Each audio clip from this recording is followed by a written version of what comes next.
Yet with each danger he learned, with each challenge he adapted. He marked safe paths with stones. He used branches to test the ground. He covered himself in mud to hide from the flying beasts. He was not the strongest. He was not the fastest. But he was learning. He was surviving. Back in the crystal chamber, the alien council grew restless. Their whispers sharper now, no longer mocking but questioning, no longer laughing but watching. For in the heart of the trial world, the human captain was still alive. He was still moving, he was still refusing to fall. And as the second night approached, darker and deadlier, he whispered once more, "Humanity never gives up," and stepped deeper into the storm, deeper into the trial, deeper into the challenge that would decide the fate of his world. The second night ended with silence. The fire burned low, the sky still full of storms. The man opened his eyes, his body aching, his skin bruised, his arms covered in cuts, yet he was alive. He was breathing. He was standing. And that was enough. He looked around the broken land, the cliffs sharp as knives, the forests of stone twisting into black shapes, the rivers of smoke rising into the purple sky. Every sight told him one thing. This world was not made for humans. It was made to destroy them, yet he whispered to himself, "If this world wants to break me, it will have to try harder." The alien council watched from their high crystal seats, their glowing eyes fixed on the screens. They saw the man move, slow but steady, tired but unbroken. One judge hissed, "He should have been dead already." Another muttered, "Why does he continue? Why does he not collapse like the others?" And a third whispered, "Perhaps we are seeing something we did not expect." The man found broken metal scattered near the cliffs, the remains of a machine that once belonged to another species that had failed the trial. The pieces were sharp, rusted, and useless to most eyes, but his eyes saw tools, his hands saw weapons. He tied stone to metal with strips of cloth torn from his uniform. He shaped spears, he shaped blades, he shaped hope out of ruin. When hunger came, he did not cry out, he searched. He studied the ground. He watched the creatures. He saw small lizard-like animals crawling under rocks. He used his spear, fast and precise, and he cooked them over fire, the meat bitter, the taste sharp. But food was food, energy was life. When thirst came, he searched the valleys, he followed the sound of water, and he found a pool glowing faintly blue. He knew it could be poison. He knew it could kill him, but he also knew that survival was not luck. It was judgment, it was choice. He boiled it with heated stones. He let the steam rise, and he drank carefully, slowly, and lived. The council leaned closer, silent now, for they had seen warriors fall to hunger. They had seen beasts stronger than the human collapse when water burned their throats. But the human endured, not because of strength, not because of claws or fangs, but because of mind, because of creativity, because of the strange fire that humans carried inside. He remembered the words of his sisters again. "You will fail. You are not ready. You cannot stand against giants," and he whispered into the smoke. "Maybe I am not a giant, maybe I am only human. But human is enough." The third day brought new dangers. Storms so strong they ripped trees of stone from the ground, beasts with eyes like fire rising from the caves. The man did not run blindly. He studied, he watched, he adapted. He built a shelter of stone walls and sharp branches, a place to hide when storms tore through the valley, a place to strike when beasts came too close. One beast attacked at dawn, its body like a mountain of fur and bone, its mouth wide enough to swallow him whole, its roar shaking the ground. The human did not face it with strength. He faced it with cunning. He lured it toward the cliffs. He made it charge, and at the last second he leapt aside. The beast crashed into the stone and fell into the abyss. The council gasped, their voices low and unsure. One said, "No creature of flesh could outfight that monster." Another answered, "He did not outfight it, he outthought it." Night after night, day after day, the man grew thinner, weaker in body yet sharper in mind. Stronger in spirit, he turned every scrap into a tool, every danger into a lesson, every mistake into wisdom. He painted marks on the rocks with the blood of beasts so he could find his way back. He set traps with branches and stone to protect his camp.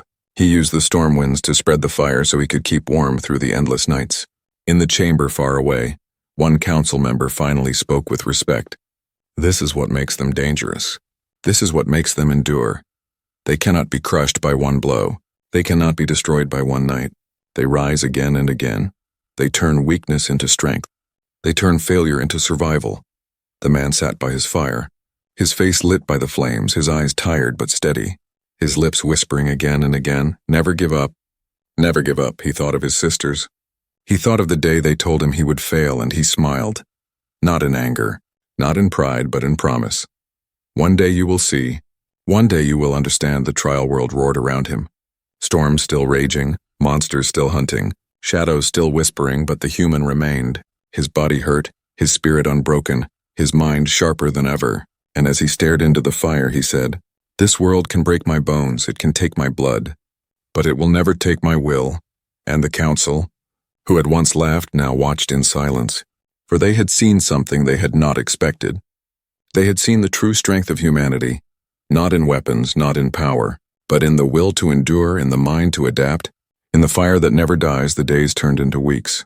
The human's body was thin now, his skin pale, his uniform torn into rags. Yet his eyes still burned with the same fire. His steps still pressed forward, never turning back, never giving in. He had faced storms, he had faced hunger, he had faced beasts, and still he endured. But the trial world was not finished. The world always had more pain to give. The world always had another test to break him. And as the fourth week began, the ground itself shook with the weight of something greater, something darker, something that made the smaller beasts scatter, something that made the sky fall silent. From the black caves at the edge of the valley came the roar, deeper than thunder, sharper than the storm. The air itself trembled. The rocks split. The man froze where he stood, and his heart beat like a drum, for he knew at once this was no small predator. This was no passing storm. This was the true monster of the trial world. The creature stepped into the light, its body larger than any he had seen before, its skin plated like armor, its jaws lined with teeth long as swords, its eyes glowing with hate. It moved with the power of mountains and the speed of lightning, and every step it took shook the valley floor. The alien council rose from their seats, their glowing eyes wide, some with excitement, some with hunger, some with certainty. They whispered to one another, "Now it ends. No being has ever faced the guardian of the trial world and lived. Now the human story is finished," another hissed. "Even his sisters will not weep, for they knew this was always his fate." The man gripped his spear, a weapon small, weak, fragile against such a monster. He could hear the voices of doubt in his mind, the voices of his sisters, sharp as knives. "You will fail, you cannot stand. You are only human." And for the first time he felt the weight of their words. For the first time he wondered if they had been right. The beast charged, its roar shaking the air, its claws cutting deep scars into the earth. The man leapt aside, the ground breaking where he had stood. Stone shattering like glass, he rolled, pain burning in his ribs, his body too weak, too slow. The beast turned with speed that should have been impossible, its tail slamming into him like a falling tree. He flew through the air, his body smashing against the rocks. His breath gone, blood filling his mouth. His bones screaming, he lay on the ground, the world spinning. His spear broken beside him. The council laughed again, their cruel voices filling the chamber. "It is done, the human is finished. He cannot rise again." The man tried to push himself up, but his arms shook, his legs weak, his vision blurred. He coughed blood. He fell. He heard the heavy steps of the beast approaching, each one closer, each one shaking the ground. His mind whispered, "Stay down, it is over. It is hopeless." And then he remembered. He remembered the faces of his sisters. He remembered the way they had looked at him with doubt. He remembered their words of failure, and deep inside him, something turned, something burned. He pressed his hand against the ground, his voice weak but steady. "No, not yet, not now. Not ever." He forced his body to move. He pulled himself up against the rocks, broken ribs screaming, blood on his lips, yet he stood. The beast roared again, the sound of death itself. The man grabbed the broken half of his spear, sharp at one end, jagged at the other. He raised it with trembling hands, his mind racing, his body weak, but his spirit burning. He could not match the beast with strength. He could not match it with speed. But he could match it with mind. He could match it with will. He could use the world itself against the monster. He looked at the cliffs, at the sharp rocks above, loosened by storm and quake, ready to fall, and he knew. He whispered, "Come on then, come for me." The beast charged again, its jaws wide, its eyes blazing. The man stood his ground, waiting. Every second a hammer against his heart. At the last moment he leapt aside. The beast slammed into the rocks, the cliffs cracked. The stones above trembled, and then they fell. A storm of jagged stone crashing down, burying the monster in thunder and dust. The ground shook, the air filled with smoke. The man lay on the ground, gasping, bleeding, but alive. He heard the last roar of the beast as the stones crushed it, and then silence. The council sat frozen, their laughter gone, their eyes wide, their voices hushed. Impossible, impossible. No one has ever defeated the Guardian, another whispered. He is only human, and yet he stands. The man leaned against the rocks, his body broken, his strength almost gone, but his eyes still steady, his lips still whispering, "Never give up. Never give up." This was his darkest hour. His body shattered, his spirit tested, but even here, even at the edge of death, he endured, he adapted. He survived, and far away, though they could not see it, though they would not yet believe it, his sisters would one day know. Their brother did not fall. Their brother did not fail, for humanity's darkest hour was also its brightest flame. The dust slowly cleared, the broken cliffs still groaning. The beast's body trapped under mountains of stone. The man leaned against the rocks, his chest rising and falling, each breath sharp with pain, his arms trembling, his blood dripping onto the black soil. He had survived but barely. His ribs burned like fire, his legs stiff, his hand swollen and bruised. He looked at the broken spear in his grip, nothing more than a jagged stick. And he knew he could not fight again, not with strength, not with speed. His body was too weak, his bones too damaged, and the trial was not yet finished. The alien council watched in silence, their glowing eyes filled with unease. Some whispered softly, "He should have been crushed," others muttered. "The Guardian has never fallen." Not once, but another voice hissed, "Look at him, he is broken. He cannot last another day. He will fail soon. It is only a matter of time."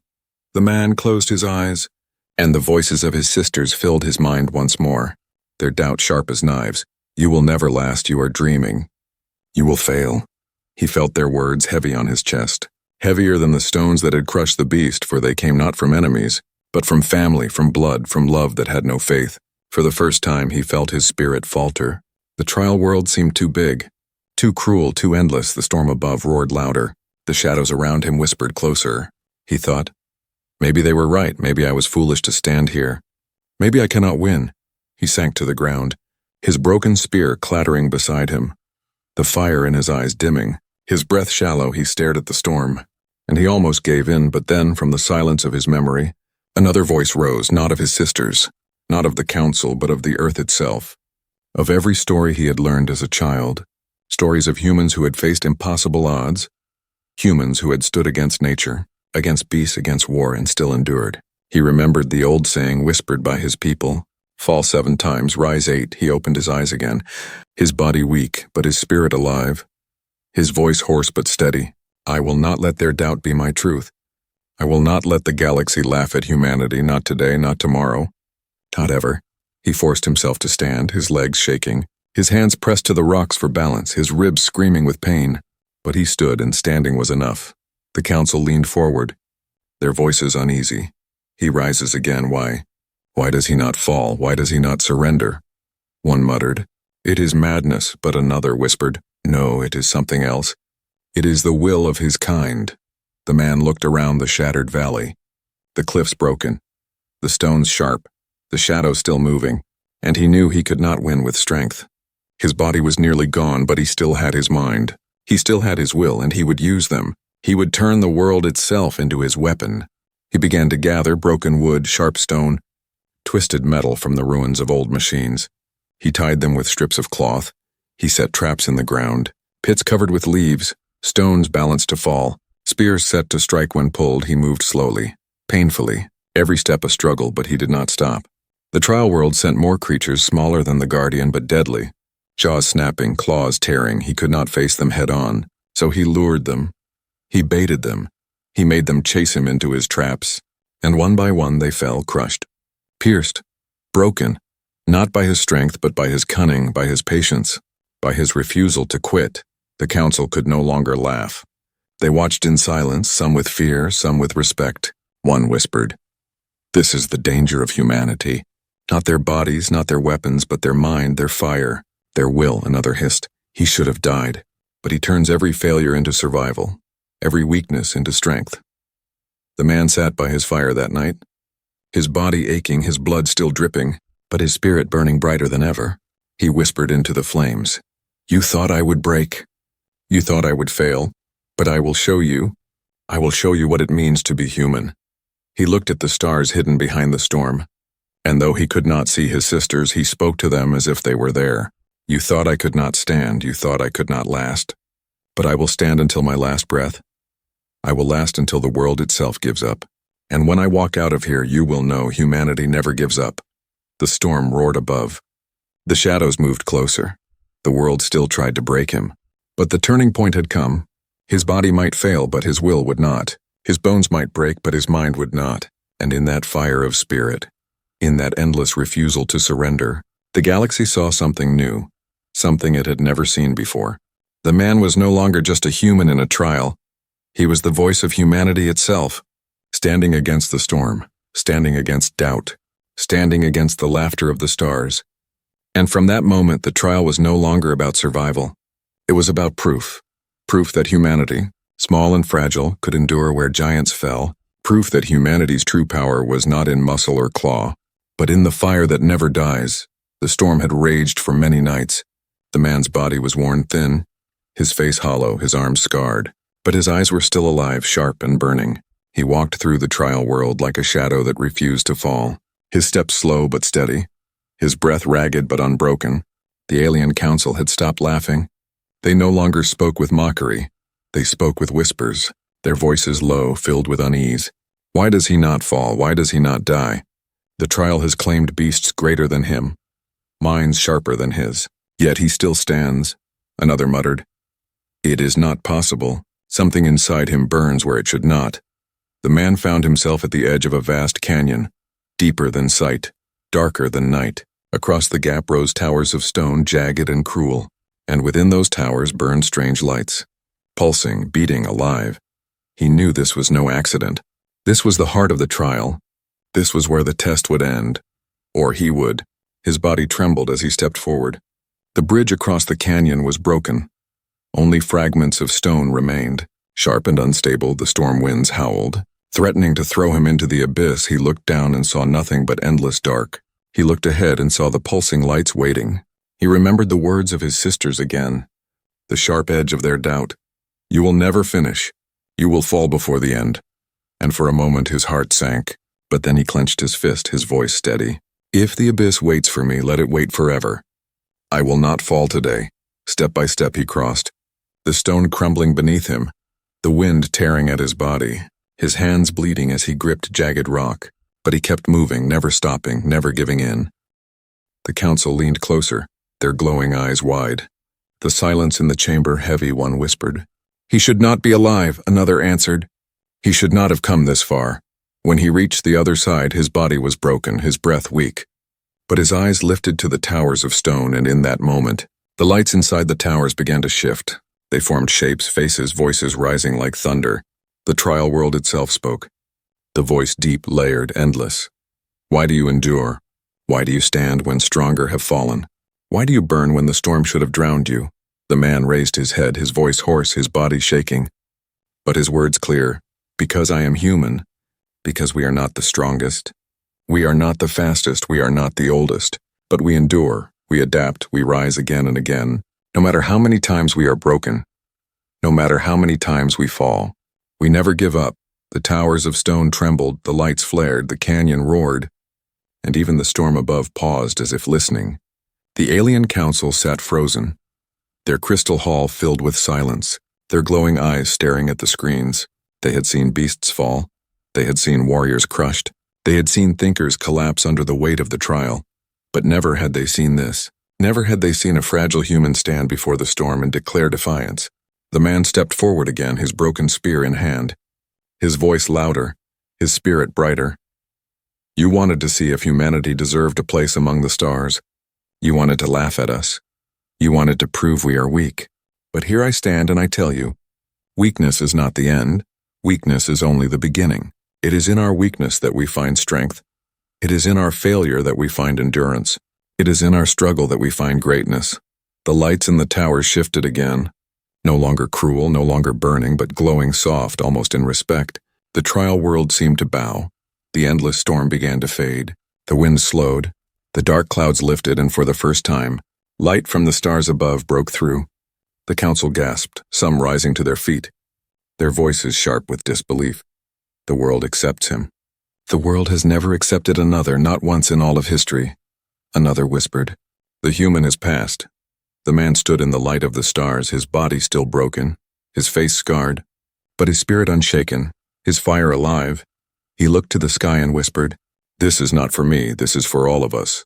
For every human who was told they were not enough. For every voice that said we would fail. For my sisters who doubted me. And for the galaxy that laughed at us, now you will know. Humanity never gives up." The alien council bowed their heads, not in laughter, not in scorn, but in silence, a silence of awe, a silence of revelation, for they had seen something that could not be denied.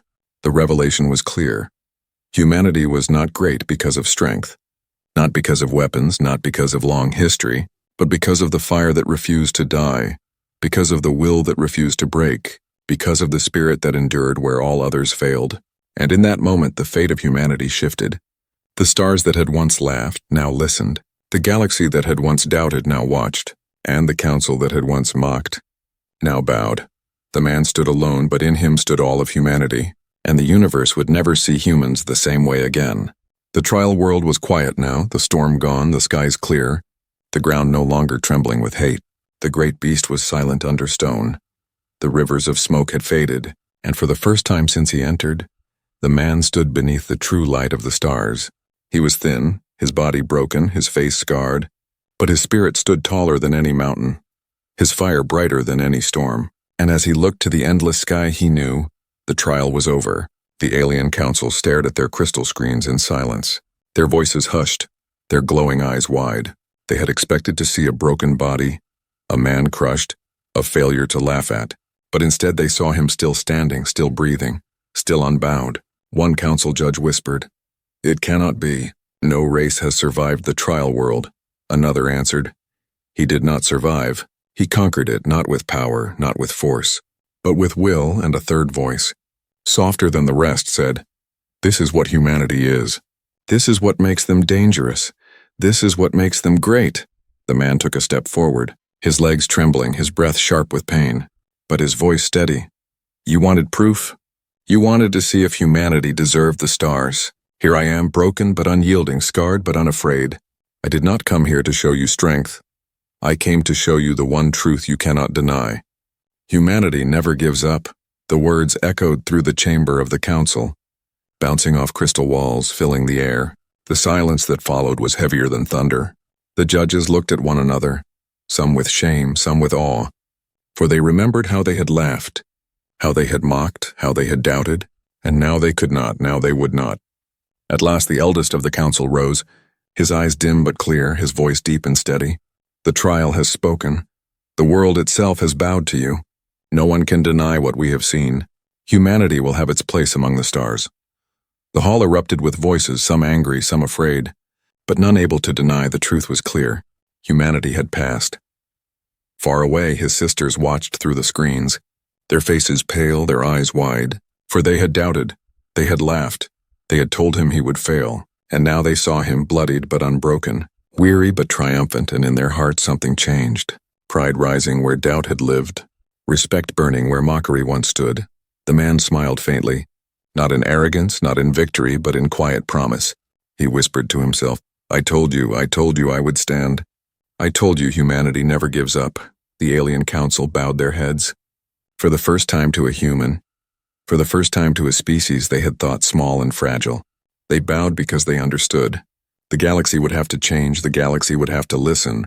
The man stepped out of the trial gates, the crystal walls opening, light spilling into the chamber. The crowd of species who had gathered gasped, for they saw not just a man but a symbol, a flame carried from a fragile world, a flame that refused to die. He walked with slow steps, each one heavy, each one full of meaning, and though his body shook, though his blood still marked the ground, every step said one truth: humanity had arrived. One voice in the crowd shouted, "Humanity endures!" Another followed, "Humanity rises." And soon the hall shook with voices from 100 species. Voices that once laughed now shouted with respect, "Humanity never gives up!" The man raised his broken spear high, jagged, sharp, scarred like himself, and the voices grew louder, echoing through the stars, echoing across the galaxy. His sisters wept, tears streaming. Not of shame but of pride, they whispered softly. "We were wrong, we did not see, but now we know. You are our brother. You are human, and you have shown the galaxy what that means." The man closed his eyes, his body swaying with exhaustion but his heart steady, his spirit endless, he whispered back. "I was never alone. I carried all of humanity with me. Every story, every struggle, every victory, every loss, all of it burned inside me, and it will burn forever." The galaxy had witnessed something new. Not the strength of flesh, not the sharpness of claws, not the power of ancient machines, but the quiet, unstoppable will of humanity, the spirit that rose after every fall, the fire that never died. From that day, the stars would no longer laugh at Earth. From that day, the Council would no longer mock. From that day, humanity would walk among the great and the mighty, not as the strongest, not as the oldest, but as the race that never gave up. And as the chamber doors closed behind him, and the light of the stars stretched above, the human captain smiled one last time and whispered, "This is only the beginning," for the galaxy had seen the truth, and the truth was simple. Humanity never gives up. Humanity never surrenders. Humanity always endures, and no storm, no beast, no doubt could ever take that away. The great chamber was filled with light, shining walls of crystal rising high above, voices echoing in 100 strange tones. The alien council had gathered. They had gathered to decide if one small species, one fragile race, could take its place among the stars, and that race was humanity. At the center of the chamber stood a man, his shoulders square, his uniform torn from travel, his eyes steady. He was the chosen captain of Earth, the first human ever to stand in this hall, the hall where the fates of worlds were judged. The council members laughed in voices that shook the crystal walls. Some clicked like insects, some hissed like serpents, others roared like thunder. They mocked the small figure of the human. They mocked the weak body that stood before them. One tall alien judge leaned forward, his 4 glowing eyes burning with cruel light, and he said, "Even your own sisters think you will fail. What hope do you carry when your own blood has no faith in you?" The words cut deep. The man heard them and he did not flinch. But inside he remembered the voices of his sisters, the way they had looked at him before he left Earth. Their eyes full of doubt, their voices sharp with disbelief. "You are dreaming," one had said. "You cannot win against the stars. You cannot stand before giants," another had said. "You will bring shame, you will come back broken. If you come back at all." Those words still echoed in his mind. The alien council rose in their seats. The trial was declared, a trial that had destroyed many before. Stronger races had walked into it. Mighty warriors, ancient thinkers, powerful beasts, but none had returned. The trial world was a place of storms and monsters, a place of traps laid by the galaxy itself, and now this human would face it.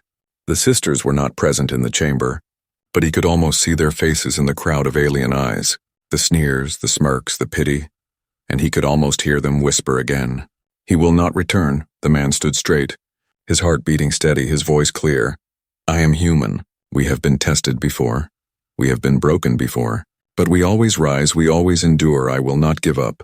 His words echoed in the chamber, soft compared to the roaring laughter of the council, but the words were steady like stone. The doors to the trial world opened, a vast gate of black metal sliding apart. Behind it was only shadow, a shadow that seemed alive, a shadow that whispered danger. The air smelled of ash and storms. The human captain walked forward without hesitation. The laughter of the council followed him, sharp, cruel, endless as he stepped into the darkness. The lights of the chamber dimmed behind him. The gate closed with a thunderous sound. He was alone now, alone against a world that wanted him dead. The council watched from crystal screens. They waited for the moment when the human would break. They waited for the moment when they could laugh again. Inside the shadowed land, the human felt the ground shake under his boots. Storms cracked in the distance. Strange shapes moved through the mist. Claws scraped stone. Wings beat against the black sky, and the air itself seemed heavy with hate.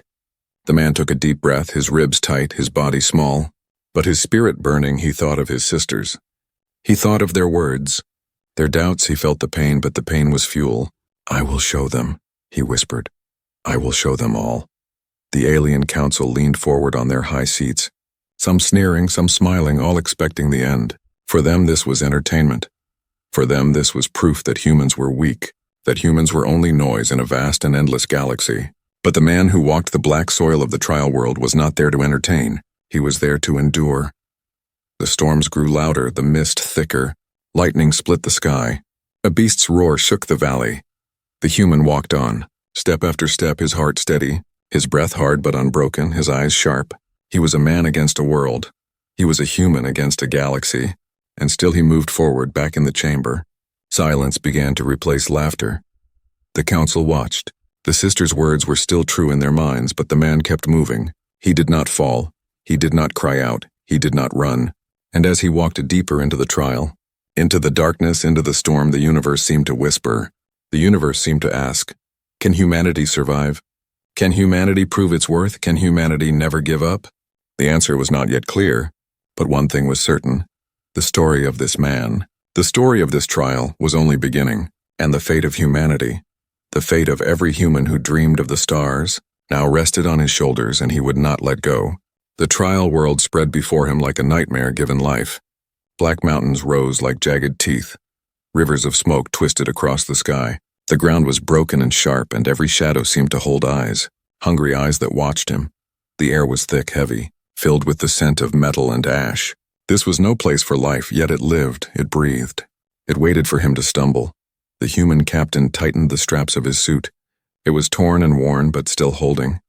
His boots crunched against the black soil. Each step felt louder than it should, as if the ground itself was listening, as if the planet itself wanted to betray him. The alien council watched through crystal screens, their laughter not as loud now, but still curling like smoke, waiting for him to fall, waiting for the weak human to give up. He looked around, searching for shelter, searching for any sign of safety. There was none.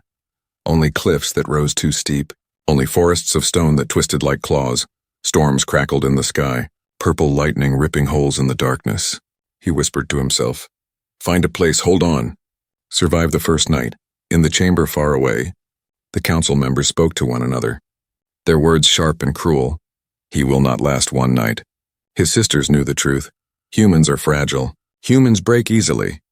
Another voice hissed, "This is not a test of the mind, this is a test of the body. He is weak. He will fail." The captain heard none of it. He only heard the sound of the storm, the growl of the wind, the distant roar of something massive, something hunting. He moved quickly now, climbing over rocks, slipping through narrow paths, his breath heavy, sweat stinging his eyes, but his mind focused, his memory full of the stories of Earth, stories of people surviving ice and fire, stories of sailors lost at sea who found land, stories of soldiers outnumbered who still stood. He told himself, "We are survivors, we are human, and we never give up." The first danger came with the dusk. When the light dimmed and the shadows grew taller, a beast emerged from the mist. Its body long and covered in scales that shimmered like iron, its eyes glowing with red fire, claws dragging deep marks into the stone. The captain froze for a moment, his heart hammering. The beast was bigger than a house, faster than the storm itself. The council leaned forward, waiting for the end, waiting for the human to scream, to run, to be crushed. But he did not run, he did not scream. He moved slowly, quietly, remembering the hunters of Earth, remembering the way they stalked prey, remembering how survival was not always about strength. Sometimes it was about silence, sometimes it was about patience. The beast sniffed the air, its breath like smoke, its claws scraping stone, its eyes searching. The captain pressed himself against the rocks. His body still, his mind sharp, the beast passed, its heavy body vanishing back into the mist.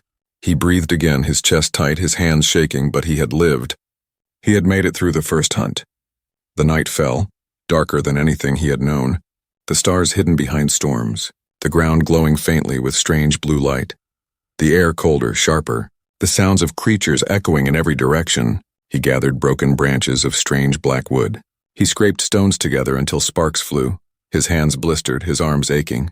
But at last a small flame rose, weak but alive. He fed it, guarded it, stared at it, for in the middle of this world of death, fire was life, fire was hope.